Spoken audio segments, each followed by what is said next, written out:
Sono vision లో summer AC Mela 0% EMI cash back offers తో ఈ వేసవిని చల్లగా మారుస్తుంది. ఎంతో గొప్ప చారిత్రక ప్రాముఖ్యత కలిగిన ఈ మహాసభను నడిపించే గుణాన్ని పొందిన వారినే తమిళగ వెట్రి కళగం ప్రతిపాదించడం వలన మీరు ఈ రోజున ఈ ఆసనంలో ఆసీనులయ్యారు. గౌరవనీయ సభాపతి గారు, మీరు శాసన సభాపతి పదవికి ఏకగ్రీవంగా ఎన్నిక కాబడ్డారు. మిమ్మల్ని ఈ ఆసనంలో గౌరవనీయులైన సభానాయకులు మరియు ప్రతిపక్ష నాయకులు ఇద్దరూ మీ యొక్క కరములను పట్టుకుని తీసుకువచ్చి ఆసీనులను చేశారు. ఈ సంప్రదాయం ఎలా వచ్చిందని చెబితే ఆసక్తికరంగా ఉంటుంది. దీనికి పెద్ద చరిత్ర ఉంది. ఇంగ్లాండ్ దేశంలో ఉన్న పార్లమెంటు యొక్క పద్ధతులను పోలినవే మన పార్లమెంటు పద్ధతులు కూడా.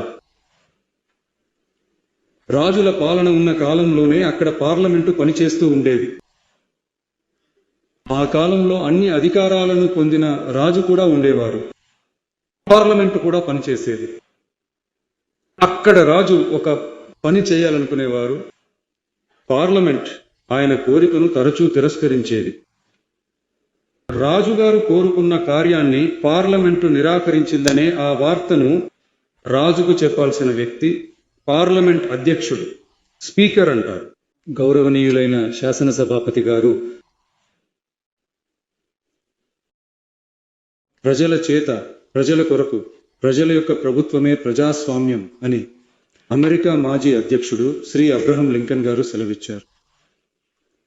ఈనాడు ఏర్పడిన ఈ ప్రజాస్వామ్యం వికసించాలంటే ప్రజలలో చాలా గొప్ప అంచనాలు ఉన్నాయి.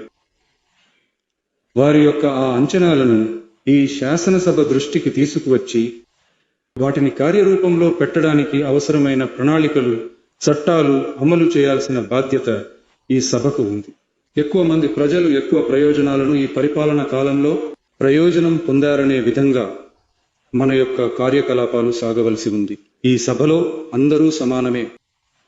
4 సభ్యులను కలిగిన పార్టీలు ఇక్కడ స్థానం పొంది ఉన్నప్పటికీ వారి అభిప్రాయాలకు కూడా అధిక సంఖ్యలో ఉన్న తమిళగ వెట్రి కళగం సభ్యులు తెలిపే అభిప్రాయాలకు సమానంగా విలువ ఇచ్చి మంచి విషయాలను స్వీకరించి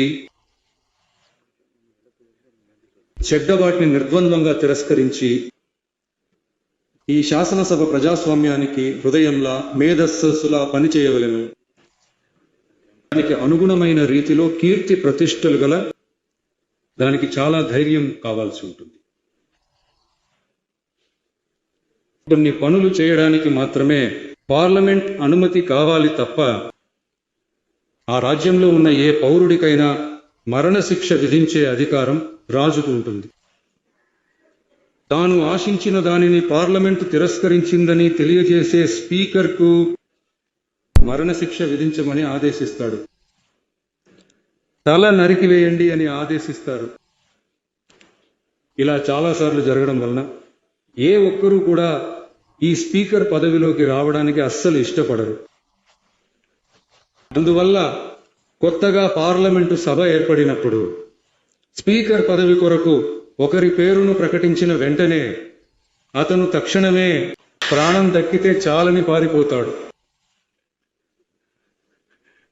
సభానాయకుడు మరియు ప్రతిపక్ష నాయకుడు అతన్ని అడ్డగించి అతని చేతులు పట్టుకుని బలవంతంగా లాక్కొచ్చి ఆసనంలో కూర్చోబెడతాడు. ఇది ఆ కాలం నుండి వస్తున్న ఒక సంప్రదాయం. ప్రజాస్వామ్యం వచ్చిన తర్వాత కూడా ఈ సంప్రదాయం కొనసాగుతూనే ఉంది.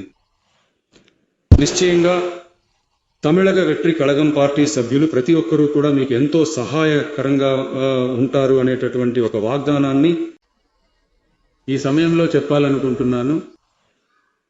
ఈ సభ యొక్క గౌరవాన్ని మరియు హుందాతనాన్ని, అలాగే సభ సభ్యుల యొక్క గౌరవాన్ని కాపాడవలసిన గొప్ప బాధ్యతను మీకు అప్పగించడం జరిగిందని, తాత్కాలిక సభాపతి బాధ్యతలను ఎంతో అద్భుతంగా నిర్వర్తించిన మన సభ్యులు శ్రీ ఎంవి కరుప్పయ్య గారిని కలవడానికి నిన్న వెళ్ళాను.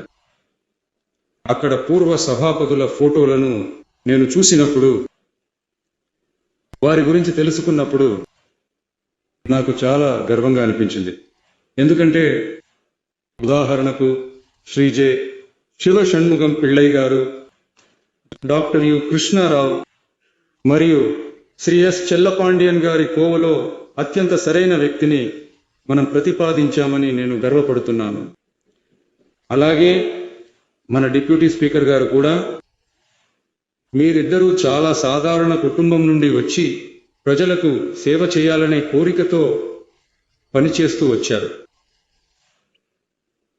గుణం నాడి కుట్రమం నాడి అవట్రుల్ మిగై నాడి మిక్క కొళలనే వள்ளுவர் వాక్కు ప్రకారం శాసనసభ కార్యకలాపాలు సజావుగా, సక్రమంగా, ప్రశాంతంగా జరిగే విధంగా శాసనసభ ప్రజాస్వామ్య విలువలు మరియు నియమాలు కాపాడబడే విధంగా ఈ సభకు స్పీకర్ గారు మరియు డిప్యూటీ స్పీకర్ గారు కూడా ఈ సభకు కీర్తి ప్రతిష్టలు తెస్తారని నాకు నమ్మకం ఉంది. రాజకీయాలకు అతీతంగా మానవులను గౌరవించే మంచి సంప్రదాయాలు నెలకొల్పబడాలి. తమిళ సంస్కృతిని కాపాడాలి. సభ యొక్క సంప్రదాయం, గౌరవం మరియు ప్రతిష్ట కాపాడబడాలనే సదుద్దేశం ఆధారంగా ఆ పదవిని చేపట్టిన మీరిద్దరూ వీటిని కాపాడుతారనే నమ్మకాన్ని పునరుద్ఘాటిస్తూ నా ప్రసంగాన్ని ముగిస్తున్నాను. ధన్యవాదాలు. నమస్కారం.